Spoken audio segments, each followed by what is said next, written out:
Était-il vraiment mort? Est-ce pour ce remariage qu'il avait inventé tout ce film? Était-il vraiment malade à ce moment précis? N'est-il pas un revenant? Si oui, pourquoi est-il resté dans la même région? Peut-on organiser une mort et des funérailles ou seulement avoir un autre foyer?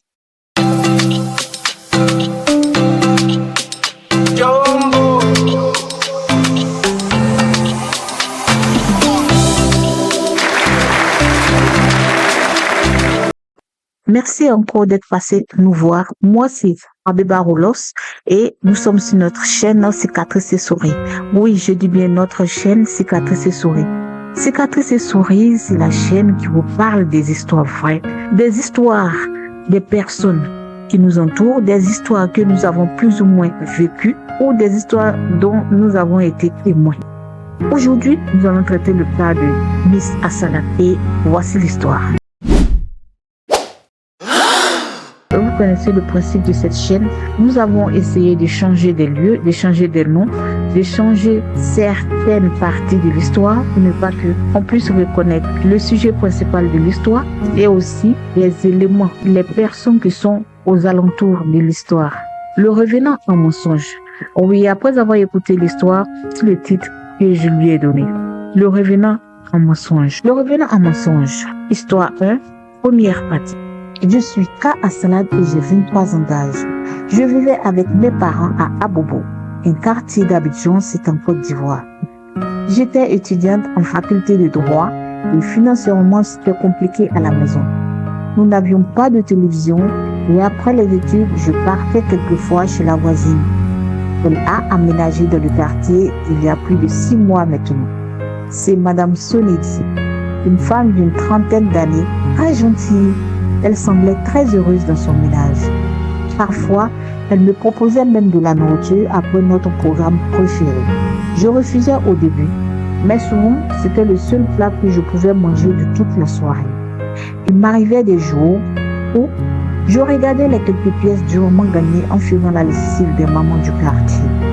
Je devais choisir entre prendre un bon plat de garba bien chaud ou garder cet argent dans ma trousse et l'utiliser comme transport pour le lendemain, c'est-à-dire l'aller et retour en bus mais court. Au fil des jours, je m'arrangeais et allais de temps à autre pour l'aider dans son ménage, vu qu'elle n'avait pas d'aide ménagère et son premier enfant était encore tout petit. Il n'avait que 7 ans. J'entendais régulièrement M. Sonedi sortir très tôt pendant que je me préparais pour l'université et rentrer très tard pendant que je refusais mes leçons. Aussi, je me débrouillais toujours pour ne pas qu'ils me croisent dans leur maison. Ils ne faisaient pas attention à moi au quartier et ne me connaissaient donc vraiment pas. Après ma maîtrise, j'ai fait un stage dans un petit cabinet au quartier, vu que mon patron n'avait vraiment pas besoin de moi. Mais, voyant ma ténacité et ma dextérité, au terme de mes 3 mois de stage, il m'a proposé un autre stage de 3 mois également chez l'un de ses amis, dans un cabinet de renom à l'autre bout de la ville.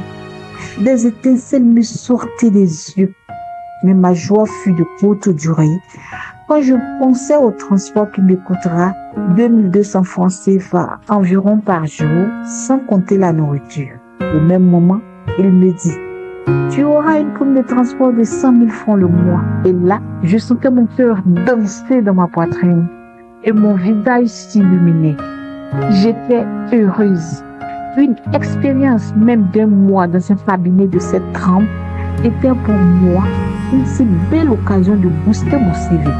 Je pourrais animer par l'idée d'annoncer cette bonne nouvelle à ma mère, tout en imaginant ma vie pendant ces 3 mois dans ce chic cabinet aux couleurs fraîches et tendances, avec sa guérite composée d'une vingtaine de vigiles, ses réceptionnistes en uniforme toujours tiré à 4 épingles, sa grande salle de réception avec son café et ses biscuits toujours disponibles, ses bureaux parfumés et climatisés. Quelle chance! Arrivée à la maison, ma mère était absente et mon attention fut détournée par des cris et des lamentations venant de chez la voisine. Et là, sur place, j'apprends que ma deuxième maman, Madame Sonedi, venait de perdre son mari. Oh, quelle tristesse! Ma mère y était Et c'était elle qui la tenait par la hanche de toutes ses forces. Car elle pleurait et s'agitait dans tous les sens. Sans forcer, des larmes sont descendues sur mes joues.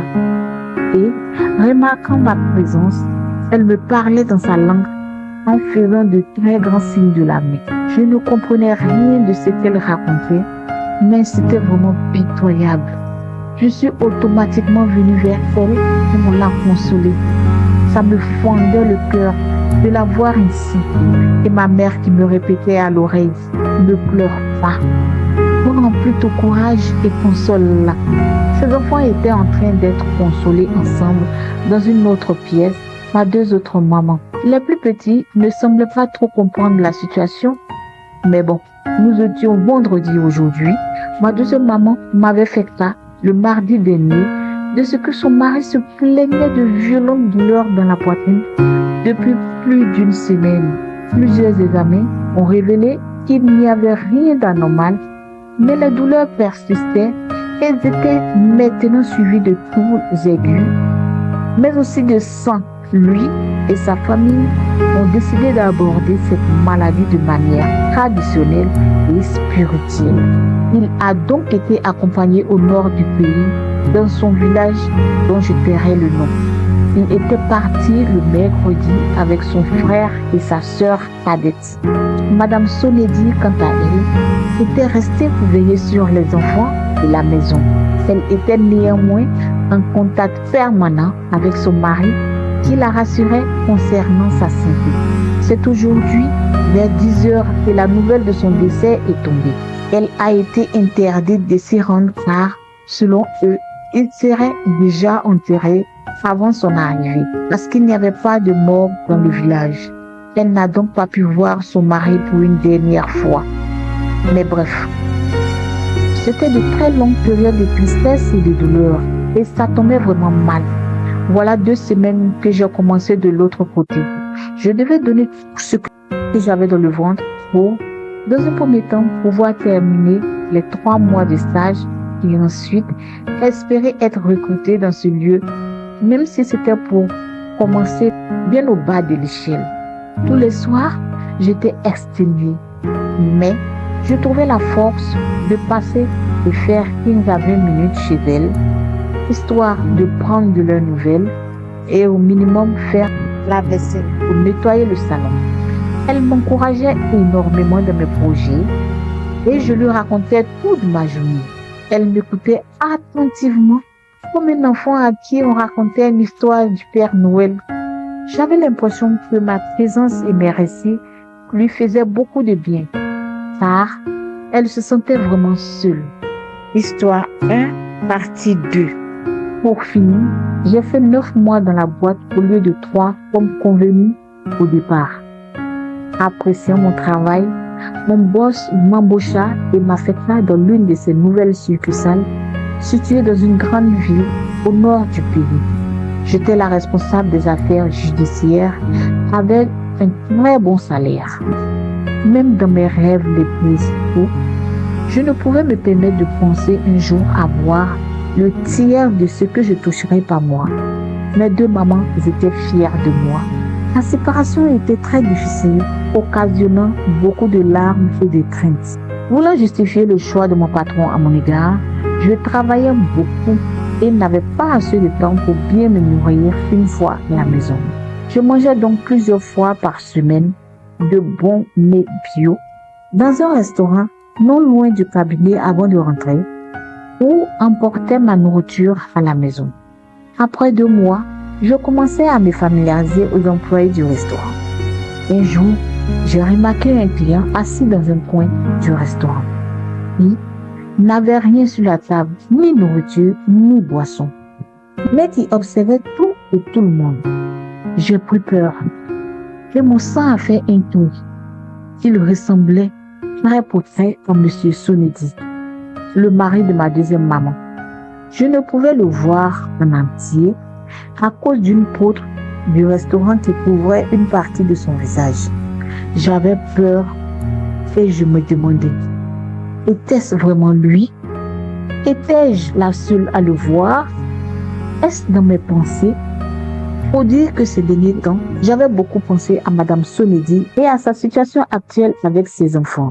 Ma mère m'avait confié qu'elle vendait maintenant ses complets de pain de plus de 130 000 francs à environ 8 000 ou 10 000 francs CFA. Tellement qu'elle ne maîtrisait plus rien. Elle était sans soutien. La semaine dernière, elle lui avait même acheté un très beau complet de basin qu'elle bradait à seulement 10 000 francs. Le lendemain, elle le lui a rendu comme cadeau.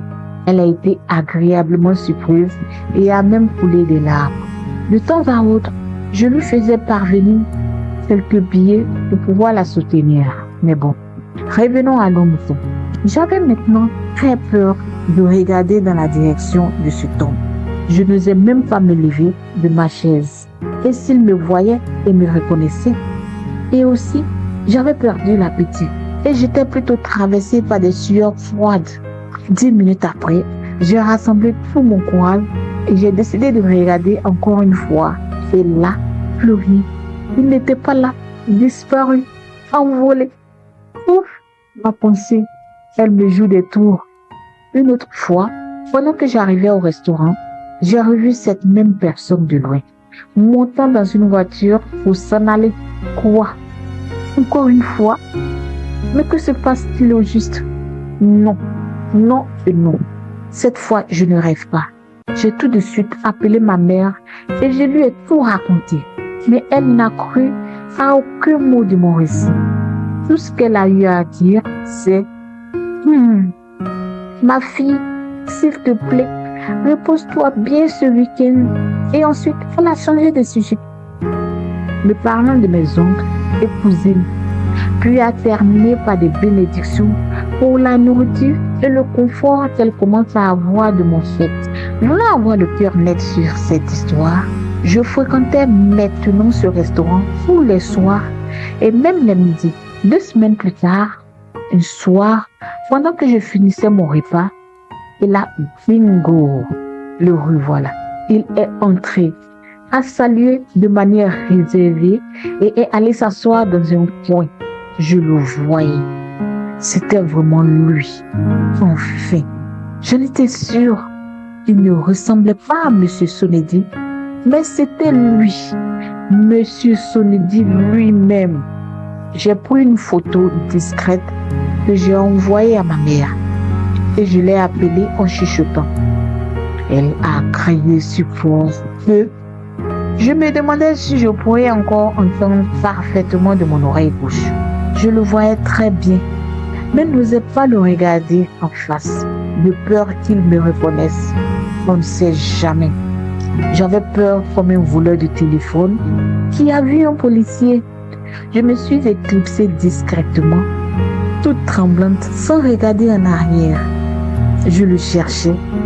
Eh bien, le voilà devant moi, bien en chair. Ne dit-on pas que une cherche trouve? Je l'ai vraiment trouvé, oui, bel et bien trouvé. En tout cas, je l'ai trouvé. Ce jour-là, je n'ai pu fermer l'œil de toute la nuit. Ma mère non plus. Nous nous sommes appelés plus de 4 fois cette nuit-là et avions mis plus d'1 heure à chaque fois, jusqu'à ce que mon téléphone n'ait plus de batterie et s'éteigne. J'ai mis plus de 2 semaines avant de retourner dans ce restaurant. Ma mère est arrivée voilà 4 jours aujourd'hui. Elle s'inquiétait beaucoup pour moi. Aussi, elle a elle-même voulu voir de ses propres yeux. Durant son séjour, nous avons mangé tout le temps là-bas, mais ne l'avions jamais vue. Elle est donc retournée s'occuper de ses petites affaires et de sa maison.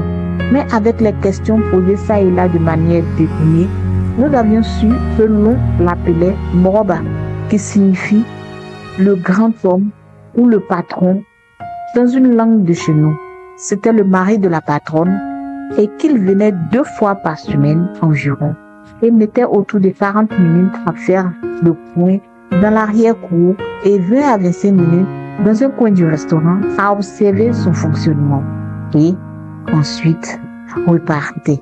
Elle rejoignait tous les week-ends dans leur maison, située précisément dans le même village dans lequel M. Sonedi avait été transporté dans sa maladie et où il a été prétendu être décédé.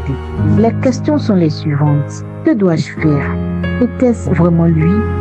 N'aimait-il plus ma deuxième maman à ce point? Était-ce pour ce remariage qu'il avait inventé tout ce film? Était-il vraiment malade à ce moment précis? L'avait fait tout seul ou avec la complicité de ses parents? Pense-t-il encore à ses enfants de temps à autre? Et la plus grosse question, c'est: dois-je informer Madame Sonédé? Est-ce vraiment la peine? Ne va-t-elle pas mettre fin à ses jours? Le monde est petit. Si elle apprenait par une autre personne, n'est-il pas un revenant? Si oui, pourquoi est-il resté dans sa même région? Madame Sonédé nous a-t-elle vraiment dit toute la vérité? Que s'était-il réellement passé dans cette maison, là-bas à Abidjan? Est-elle complice? Mon rendement au boulot a commencé à baisser car j'ai perdu ma concentration et je suis toutes les nuits troublée. Aidez-moi s'il vous plaît, c'est urgent. Bien, voici ainsi libellée l'histoire de Missa Salat. Comme on le dit, une personne, une idée. 3 personnes, 3 idées et 100 personnes sans idée. Franchement, depuis que j'ai écouté cette histoire, je sais pas, moi aussi, je suis troublée. Parce que c'est une histoire, comme on le dit, c'est une histoire démagogique. C'est vraiment démagogique. Démagogique, c'est un mot que mon professeur utilisait quand quelque chose le dépassait, voilà. Mais cette histoire, pour moi, je sais pas. S'il est vraiment décédé, s'il n'est plus de ce monde, et qu'on le voit quelque part d'autre, c'est que c'est un revenant. Et aussi, si c'est un revenant, il ne devrait pas rester dans la même région. Parce que quand on était petit, on entendait ce genre d'histoire. Quand un revenant veut revenir et il veut fonder une autre famille, il va très loin, dans un pays autre, en fait, à l'opposé de la région où il est connu, en fait. Il va très loin et on ne le voit pas comme ça. Donc, si c'est un revenant, il ne peut pas rester dans la même région. De 1. Et de 2, selon moi, c'est pas possible. C'est pas possible qu'elle le dise à Madame Solis. Voilà. Et je vais vous dire ce que je pense. Franchement, ça m'étonne qu'on puisse demander à la dame de ne pas partir le jour de l'enterrement. Mais bon, peut-être qu'elle est partie après. Ça, je sais pas. Mais moi, même si c'était moi, j'allais aller quand même. J'allais aller à l'enterrement ce jour-là et j'allais voir de quoi cette histoire me retourne. Et en plus, quand j'observe bien, je sais pas. Peut-être que c'était le divorce. Peut-être le monsieur était parti prendre sa dot chez la famille. Et c'était ça que la dame pleurait. Et elle a déguisé ça en mort. Et après, quand je réfléchis bien, elle ne peut pas parler du décès. Quand elle a des enfants avec le monsieur, elle a 3 enfants avec le monsieur, 2 filles et un garçon. Le garçon, c'est le premier. Voilà. C'est vraiment troublant, cette histoire, c'est troublant. Et aussi, si la petite Salat ne dévoile pas ce qu'elle a vu, sa deuxième maman, comme elle l'appelle, et le jour qu'elle apprend, ça va gâter beaucoup de choses en fait. Ça va passer beaucoup de choses entre la dame et Salat. Madame Sonédé et Salat, je veux dire. À côté de cela, il y a aussi le fait que madame, elle n'a plus à manger. Je ne sais pas si le monsieur a laissé des biens et que la famille a pris. Je ne sais pas. Mais je vous en prie, aidez-nous. Parce que on cherche. Je vois pas. Si ce monsieur n'était pas mort, et qu'en grève, il devait faire un second mariage. Mais la dame, elle a sans doute été avertie, selon moi. Elle a sans doute été avertie. Et si le monsieur aussi se joue les revenants, pour moi, c'est ce que j'ai dit à la jeune fille, à la jeune dame, il n'allait pas rester là-bas. S'il se jouait vraiment les revenants, il n'allait pas rester dans la même zone. Il allait partir dans un autre pays, selon moi, un autre pays ou bien une autre ville à l'opposé même. Mais bon, franchement, j'ai hâte de vous lire. Dites-moi ce que vous avez pensé par rapport à moi, mes suggestions et par rapport à cette histoire même. Parce que c'est vraiment démagoguant, comme on le dit. On avait un professeur qui aimait dire ça, c'était vraiment démagoguant, je sais pas ce que ça voulait dire, mais il disait ça à toute la classe riait. Mais cette histoire est carrément démagoguante. Voici ainsi libellées les inquiétudes de Ka Hassan. Je viens vers vous et ensemble, essayons de trouver des éléments de solution. Essayons de trouver des réponses à ces questions. Est-ce que Madame Sonedi ne sait vraiment pas ce qui s'était passé? Est-ce que Madame Sonedi n'était pas au courant de ce qui s'était passé? Parce que nous n'avons pas causé avec M. Sonedi, c'est Madame Sonedi qui nous a informé de la situation.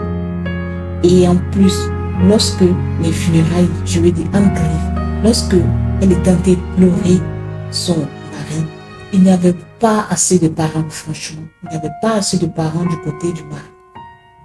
C'était comme si elle était là avec sa famille et tout. Vraiment. Avec ce qui a été dit. Est-ce que cette histoire ne cache-t-elle pas quelque chose? Parce que c'est un peu étonnant. C'est un peu... franchement, il y a des non-dits dans cette histoire. Mettez en commentaire ce que vous pensez de cette histoire et puis on verra bien. Et puis, il y a quelque part où elle a dit que elle ne savait pas si elle devait le dire à Madame Sonedi.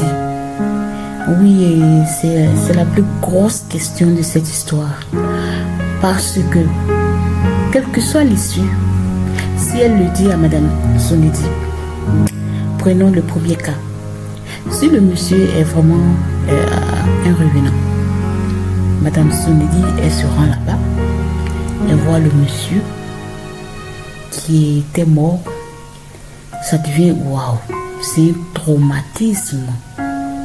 Elle peut même perdre la boule, elle peut péter un câble. Parce que moi, mon mari, avec qui j'ai 3 enfants, on me dit qu'il est mort et enterré. Et moi, je sais qu'il est mort. Et là, je le vois bien en chair et en os. Ça sera vraiment quelque chose de vraiment pas bien. Voilà. Et elle peut péter un câble, elle peut faire une crise, elle peut tomber là. Et puis, voici encore des problèmes. Prenons le second cas. Il n'était pas mort. Elle arrive et voit, après ses recherches, voit qu'il est marié.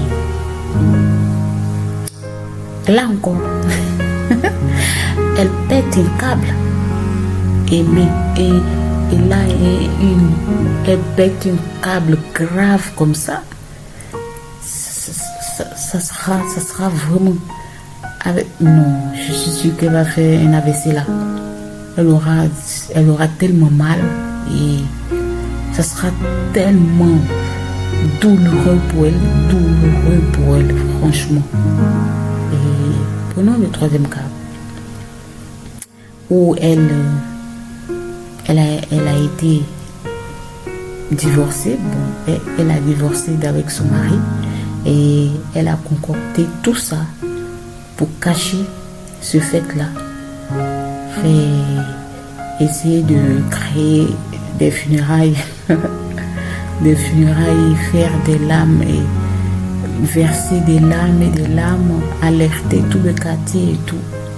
parce qu'elle avait mal, elle a déguisé ça en funérailles. Et plusieurs mois après, on découvre le pot rose. Elle sera vraiment humiliée, elle sera vraiment gênée, elle sera vraiment très malheureuse, elle sera obligée d'expliquer tout ce qui s'est passé, elle sera obligée de raconter tout depuis le début. Bon, je sais pas trop. En tout cas, aidez-nous parce que je sais pas quelle est l'issue de cette histoire. Quand j'imagine d'ici 1 à 2 ans, je sais pas, d'ici 1 année à 2 années, je sais pas, je vois pas l'issue de cette chose-là. Je ne vois pas. Je sais pas si quelqu'un peut nous donner des éléments de réponse, peut nous donner des solutions, parce que moi-même j'aimerais voir ce qui va se passer après. Je suis aussi curieuse, voilà. C'est un peu ça. Ok, au revoir, ciao, ciao, et à la prochaine. J'ai hâte de venir. Bye.